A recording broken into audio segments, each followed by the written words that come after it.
भागवत जी थी वो दिल के ताने के बराबर भी नहीं थी। देवता समझ गए कि साधारण पुराण नहीं, ये तो साक्षात भगवान श्री कृष्ण का विग्रह है, क्योंकि संसार में ऐसी कोई वस्तु नहीं है जो भगवान की बराबरी कर सके। तो इसलिए सिद्ध होता है कि भागवत पुराण साक्षात भगवान श्री कृष्ण है। देवताओं ने भी इस पुराण को सर्वोपरि माना। श्रुत जी कहते हैं, हे ऋषियों, इसी प्रसंग से मिलता हुआ एक प्रसंग है सनकादिक मुनि और नारद जी का। एक बार नारद जी घूमते घूमते बद्रिकाश्रम पहुंच गए। वहां जाकर के इनकी भेंट हो गई। चारों मुनियों की अवस्था जो रहती है ना, वो 16 साल की है, हमेशा 16 साल के रहते हैं। श्याम वर्ण तन पर केवल मात्र टोपी धारण करती है। इन्हें सनकादिक मुनियों की एक विशेषता है, प्रेम से बोलो जय श्री राम। ये हमेशा कथा सुनते ही रहते हैं। हम लोगों को भगवत कृपा से वर्ष 2 वर्ष आदि में कथा सुनने को मिल जाए तो अभिमान हो जाता है, हमने कथा सुनी। पर ये चारों भाई बिना कथा सुने तो रह नहीं सकते। जहां भी कथा होती है सनकादिक मुनि पहुंच जाते हैं, और यदि कहीं कथा नहीं हो रही, कथा सुनने को नहीं मिली, तो चारों भाइयों में से एक वक्ता बनता है, 3 सुनते हैं। एक भाई सुनाता है तो 3 सुनते हैं। पर कथा के बिना एक पल भी नहीं बिताते, हर समय कथा सुनते ही रहते हैं। और ऐसे सनकादिक मुनियों से भेंट आज हो गई नारद जी की। नारद जी ने मुनियों को प्रणाम किया। सनकादिक मुनियों ने पूछा, नारद तुम्हारे मुख पर चिंता झलक रही है, इसका कारण क्या है? क्यों चिंता हो? जब नारद जी से पूछा गया तो नारद ने अपनी चिंता का कारण बताया। नारद जी बोले, महाराज एक दिन मेरे मन में विचार आया कि स्वर्ग के जो वासी हैं उनके लिए जीवन में सुख ही सुख रहता है, तो कभी दुख भी पड़ता है, चल के देखना चाहिए। और जब मैं स्वर्ग में गया और देवताओं को जाकर के देखा तो नाना प्रकार से सुखी देखा। उनके जीवन में तो दुख तो है ही नहीं। मेरे मन में विचार आयो, इस कलयुग में ये मनुष्य दुखी है या सुखी है, ये देखना चाहिए। तो महाराज मैं स्वर्ग से मृत्यु लोक में आता है और इस लोक में दुखी है। हम भले ही मान लें करो कि व्यक्ति के लिए सुख होगा, पर जब आप उससे पूछोगे ना तो वह भी यही कहेगा कि संसार में मेरे से बढ़कर के कोई दूसरा दुखिया नहीं। प्रेम से बोलूं जय श्री राम। कि कोई तन दुखी, कोई मन दुखी, कोई धन बिन रहे तो उदास, थोड़े थोड़े सब दुखी तो सुखी राम के दास। कोई तन दुखी, तन से दुखी है, क्योंकि अनेकों प्रकार के रोग लगे हुए। कोई मन से, कोई धन बिन रहे तो उदास। जिसके पास में धन नहीं है तो वह भी दुखी है, और जिसके पास अधिकाधिक धन है तो वह भी दुखी है, सुखी वो भी नहीं। केवल सुखी है तो वही है जो भगवत चिंतन कर रहा है। दूसरी बात, जिसने अपनी इच्छाओं के ऊपर अंकुश लगा रखा है, जिसने अपनी इच्छाओं का दमन कर लिया है, वो व्यक्ति सुखी है। हमारे दुख का जो कारण है ना, वो हमारी इच्छा है। अब ये जीवन में होना चाहिए, अब ये वस्तु होनी चाहिए, और ये वस्तु होनी चाहिए। और जब वस्तु का संग्रह करोगे तो धन की आवश्यकता पड़ेगी, और धन है नहीं तो दुख का कारण होगा। यदि इच्छाओं का दमन कर लिया, जीवन में संतोष को धारण कर लिया, तो फिर कोई दुख नहीं। हम हमेशा आगे वाले को देखते हैं, पीछे वाले को नहीं देखते। हमें ये सोचना प्रारंभ कर दें कि हमसे पीछे भी तो है कुछ, तो फिर दुख नहीं होगा। हमारी जो इच्छा है वो नष्ट हो जाएगी। अरे हमारा जीवन तो बहुत बढ़िया है, विचार करना, पर बेचारे उनका भी तो जीवन है कि इस कड़ाके की सर्दी में फिर भी फुटपाथ पर पड़े हुए हैं। उनका भी तो जीवन है। हमें बहुत सुंदर भोजन मिल रहा है, नाना प्रकार के व्यंजन मिल रहे हैं, और उनका भी तो जीवन है कि दिन में एक बार मिले अथवा किसी दिन न मिले। पर हम पीछे वाले को नहीं देखते, सामने वाले को देखते, आगे देखते, हमसे अधिक वैभव इसके पास है। बढ़िया सी 4 व्हीलर गाड़ी ये हमारे पास हो जाए तो वही दुख का कारण हो जाता है। तो हमें पीछे मुड़ के देखना चाहिए। अपने से जो पीछे हैं उनको हम देखते रहेंगे, उनका विचार करते रहेंगे, तो जीवन में कभी दुख नहीं मिल सकता। तो धन बिन रहे तो उदास, तो सुखी वही है केवल परमात्मा का चिंतन कर रहा है। तुलसीदास जी ने कहा है कि धनहीन कहे धनवान सुखी,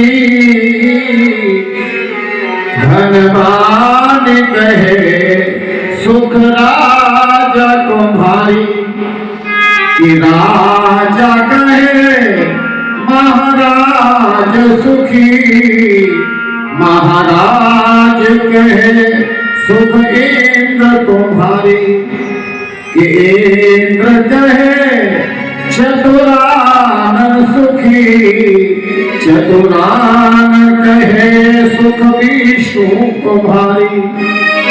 तुलसीदास विचार कहे हरि भजन बिना सब जीव दुखारी। धनी कहता है कि धनवान सुखी होगा, धनवान कहता है राजा को सुख अधिक है, तो राजा कहता है नहीं महाराज सुखी होगा। और महाराज से पूछा जाए तो वो कहता है नहीं इंद्र को सुख है। इंद्र से पूछा गया तो बोले माने ब्रह्मा जी सुखी है। और ब्रह्मा जी से पूछा तो माने कि हमसे अधिक सुखी तो विष्णु जी है। पर तुलसीदास जी कहते हैं कि भैया इस संसार में सब दुखिया ही दुखिया है, सुखिया तो वही है जो केवल भगवान का भजन कर रहा है, भगवान के ऊपर जो आश्रित है। जब जीव आश्रित हो जाता है तो ऐसे जीव की तो भगवान को भी चिंता हो जाती है। और जब ये जीव सोच लेता है माने कि नहीं ये मुझे करना है, मैं ही सब कुछ करने वाला हूं, तो भगवान के पीछे हट जाते हैं। भगवान सहायक उसी के होते हैं जो भगवान पर एकदम आश्रित हो जाता है। मेरो यार हरी फकीरी में मन लागो मेरो यार फकीरी में मन लागो मेरो यार फकीरी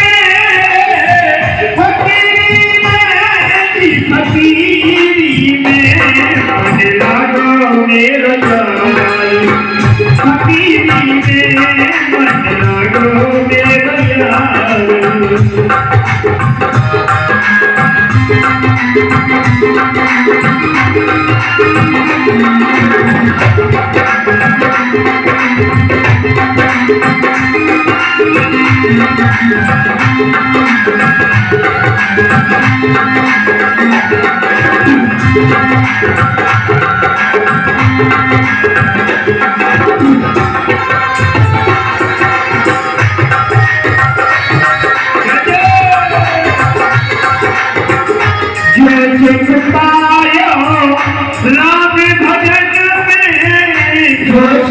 पायो राम भजन में, जो सुख पायो प्रभु के भजन में, जो सुख पायो प्रभु के भजन में।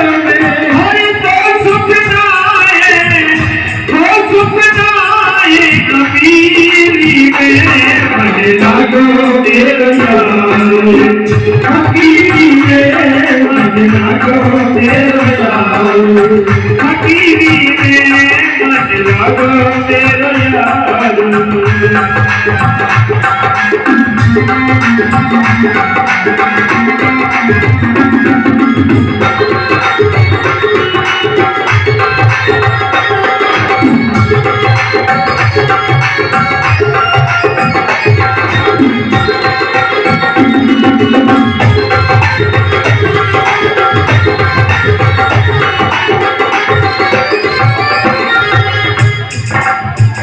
भली बुरी सबकी सुन लीजो, भली बुरी सबकी सुन लीजो, भली बुरी सबकी सुन लीजो, भली बुरी सबकी सुन लीजो।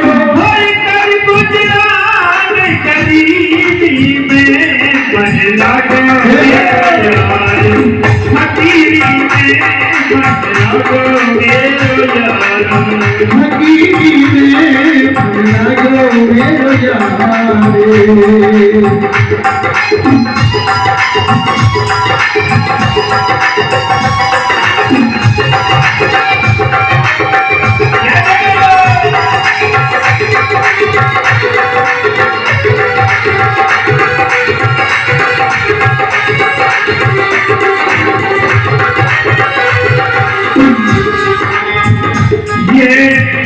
आखिर ये बने खाक बने हो, आखिर ये बने खाक बने हो, आखिर ये बने खाक बने हो, आखिर ये बने खाक बने हो।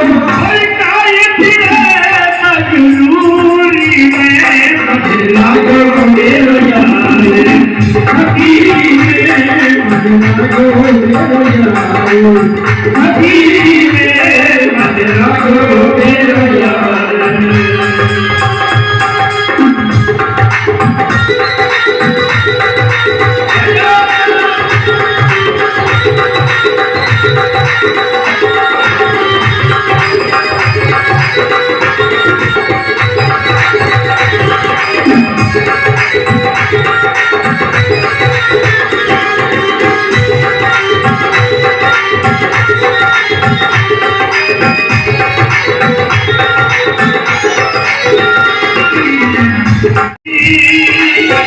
कहते कबीर सुनो भाई साधु, कहते कबीर सुनो भाई साधु, साहिब मिले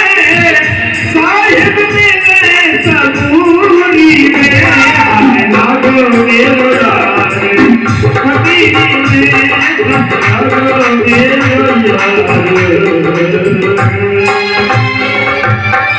बोले वृंदावन बिहारी लाल की। तो तुलसीदास जी का एक मत है कि हरे भजन बिना सब जीव दुखा, केवल सुखमय आनंदमय जीवन व्यतीत उसी का हो रहा है जो परमात्मा का चिंतन कर रहा है। यथार्थ है ये, जितना हम भगवान का भजन करते हैं उतने ही हमें शांति मिलती है। भौतिकवाद का परित्याग करके हमें आध्यात्मिक सुख का अनुभव करना चाहिए, और आध्यात्मिक सुख की हमें प्राप्ति केवल भजन से ही होती है, परमात्मा के चिंतन से होती है। तो नारद जी यही कहते हैं कि सब देखते हुए जब मैं आगे को बढ़ा तो देखा कि कलिकावान में नाट्य साधनम भस्मतां गतः। इस कलिकाल में कलयुग के प्रभाव से हमारे जो साधन है वो धीरे धीरे भस्मीभूत हो रहे हैं। साधन हमारा क्या है? धर्म का मार्ग है। हमें हमेशा अपने धर्म के मार्ग पर चलना चाहिए, उसका अनुसरण करना चाहिए, पर नहीं कर पाते। इस धर्म के मार्ग में भौतिकवाद जो है ना वो विघ्नकारी है। जैसे जैसे व्यक्ति के पास में धन की वृद्धि होती है तो प्रारंभ में कहता तो यही है कि मैं फिर खूब भजन करूंगा, यही सोचते हैं ना। एक बार बढ़िया सा खूब धन हो जाए तो मकान बन जाए, फिर गाड़ी आने जाने के लिए हो जाए, फिर भजन ही तो करेंगे। सबका विचार यही है। फिर भजन बनता नहीं है, बिगड़ता है। जीवन में जैसे जैसे धन की वृद्धि होगी, समझ लेते, क्योंकि धन से वैभव बढ़ेगा, आपका वैभव बढ़ेगा तो जीवन में व्यस्तता बढ़ेगी। जब व्यस्तता बढ़ेगी तो फिर भजन बनेगा कैसे? दूसरी बात, भजन करने की जो अवस्था है, प्रहलाद जी ने कहा आचर्य कौमार अवस्था, तो अधिक से अधिक 40 से 43 वर्ष, तो उसके ऊपर जब चलोगे ना तो यदि अभ्यास होगा तो भजन कर सकते हो, अन्यथा नहीं कर सकते। ये भी निश्चित है। परेशानी होती है। कौमार अवस्था से जो भजन किया जाता है, जब भजन करते करते फिर अभ्यास हो जाता है। नाम जप का भी अभ्यास होता है, बैठने का भी अभ्यास हो जाता है। और जब अभ्यास नहीं किया तो एक 50 के साथ बाद में भजन करेंगे तो वो नहीं कर सकते, न तो बैठ पाओगे। यह अभ्यास है। तो जीवन में जितना धन का अभाव रहेगा उतना अधिक भजन बनेगा। जैसे जैसे धन बढ़ता जाएगा तो भजन से भी विमुख हो जाएगा, हम साधनों से विमुख हो जाएंगे।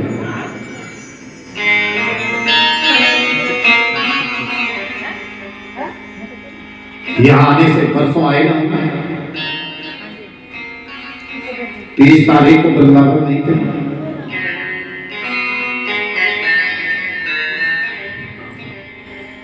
तो एक संत हमारे यहाँ पधारे,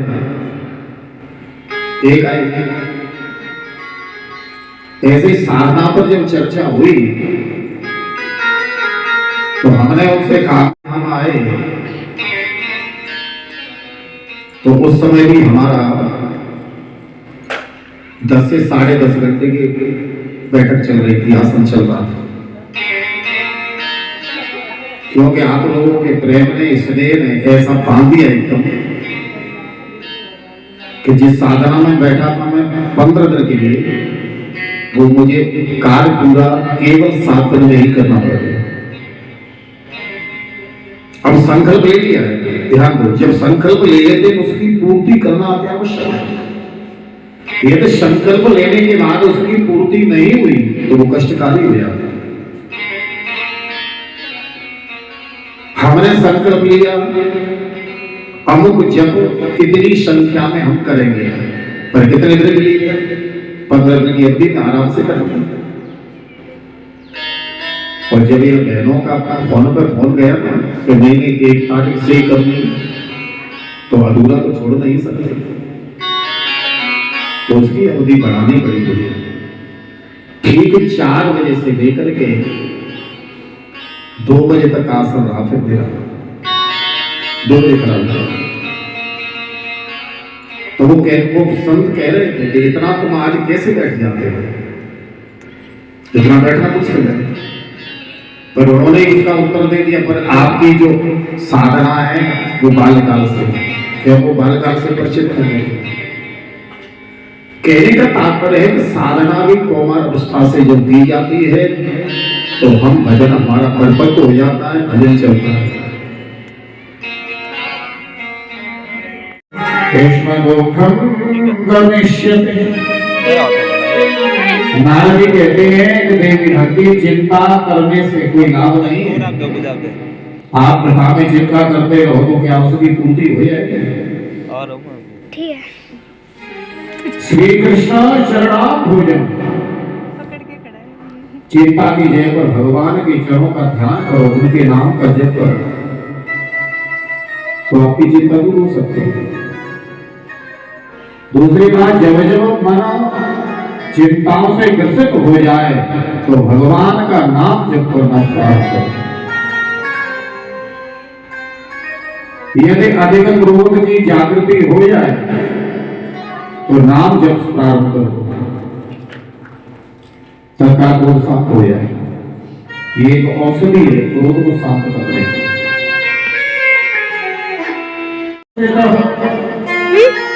देवी तुमको तो भगवान तुमसे अत्यंत प्रेम करते हैं। जिसने भी आज तक भक्ति तुमसे द्रोह किया, द्वेष किया, भगवान ने उसे कभी क्षमा नहीं किया। आज भी जिस व्यक्ति जो भक्ति से द्रोह करते हैं भगवान उन्हें कभी क्षमा नहीं करते। इसलिए हमारी व्यास वेद का कहना तो यही है कि कभी भी भक्ति से द्रोह नहीं करना चाहिए। हम यदि धर्म के कार्य में सहयोग नहीं कर सकते तो हमें धर्म के कार्य में कभी व्यवधान भी नहीं करना चाहिए। नहीं, भगवान कभी क्षमा नहीं करे, भक्ति से द्रोह मत करो। यदि कोई अधिक भजन पूजा पाठ सदकर्म करना है तो वो भक्ति ही तो है, उससे द्वेष मत करो। इतना कहकर के नारद जी ने ज्ञान वैराग्य को जागृत अवस्था में लाना चाहा। इन्होंने ज्ञान वैराग्य के पास बैठ करके कान में बड़ी जोर जोर से गीता का पाठ सुनाया। धर्म क्षेत्रे कुरुक्षेत्रे शकुवेतायुस्तवः मामका पांडवाश्चैव हे कुरुवत्सः। आज तो प्रांत गीता सुनाई पर कोई लाभ नहीं है। फिर नारद जी को ध्यान आया, अरे ये तो कलयुग चल रहा है और कलयुग में तो भगवत नाम संकीर्तन ही सर्वोपरि है। इसलिए नारद जी ने वीणा उठाया और बड़ी जोर जोर से कीर्तन किया। श्रीमन्नारायण नारायण नारायण, श्रीमन्नारायण नारायण नारायण, श्रीमन्नारायण नारायण नारायण, श्रीमन्नारायण नारायण नारायण,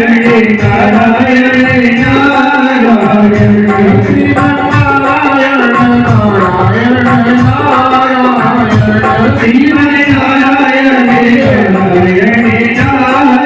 नारायण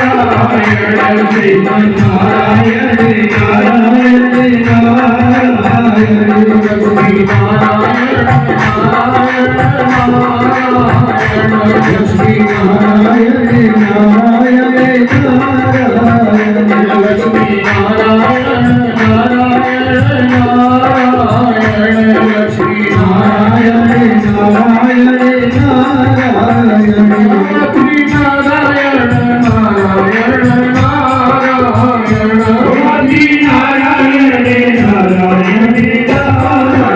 नारायण नारायण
संत मिले कोई संत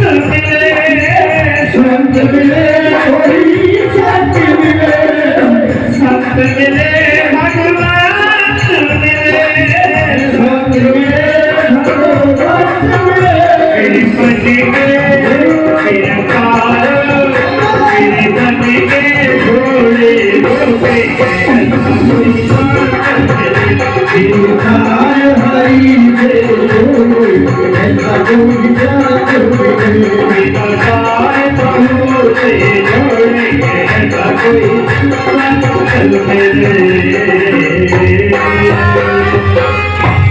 संत भगवान की तो सनकादिक मुनि कहते हैं कि हे नारद कि सदा से क्या सदा से